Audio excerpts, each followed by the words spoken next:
광주시가 평동준공업지역 개발의 핵심으로 추진 중인 한류문화 콘텐츠 사업의 특혜 의혹, 오늘 또 추가 보도 이어갑니다.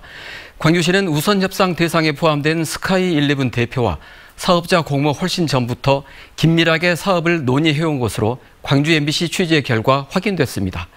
사업자를 이미 정해놓은 상태에서 형식적으로 공모 절차를 거친 것은 아닌지 의심이 가는 대목입니다. 우정훈 기자가 취재했습니다. 광주 평동 준공업지구 개발 사업의 우선협상 대상자인 현대엔지니어링 컨소시엄에서 스카이11이 맡고 있는 역할은 한류문화 콘텐츠 공급입니다. 스카이11은 국내 대표적 아이돌을 배출한 SM엔터테인먼트와 특수한 관계를 강조하며 지난 3월 우선협상 대상자 지위를 얻는 데 성공했습니다. 그런데 이 스카이11의 대표는 2년 전부터 광주시 관계자와 긴밀한 관계를 맺어왔습니다.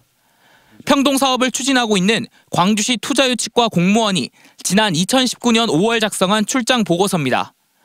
평동 준공업 지역 주민들 민원 처리를 위해 문화 관계자를 만났다고 돼 있는데 면담자가 바로 스카이11의 대표 이모 씨입니다.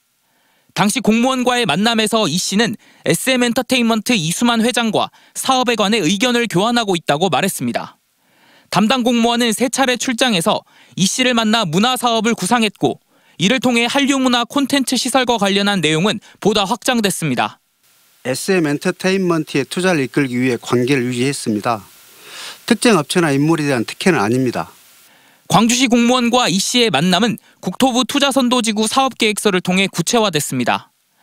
지난해 4월 작성한 사업계획서에는 아파트 건립 외에도 한류 스타들을 위한 대규모 공연장 건립 등이 포함되어 있습니다. 국토부 공모에는 탈락한 이 사업.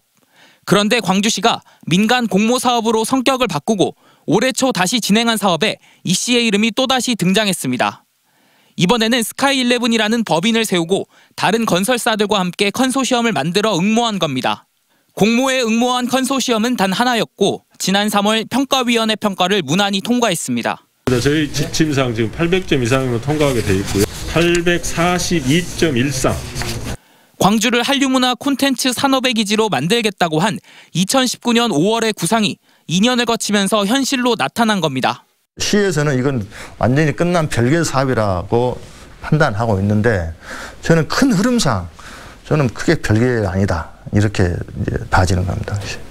스카이11의 이모 대표는 광주시의 시종일관 SM엔터테인먼트와 특별한 관계를 강조했지만 SM 측은 취재진에게 이 씨는 SM엔터테인먼트의 경영진의 사업을 보고 할 위치에 있지 않다며 관련성을 거듭 부인했습니다. 한류문화 콘텐츠 사업 추진을 기정사실로 하고 공모 작업을 요식행위로 한 것은 아닌지, 한류문화를 내세운 아파트 건설 사업인 것인지 의혹이 확산하고 있습니다. MBC 뉴스 우정훈입니다.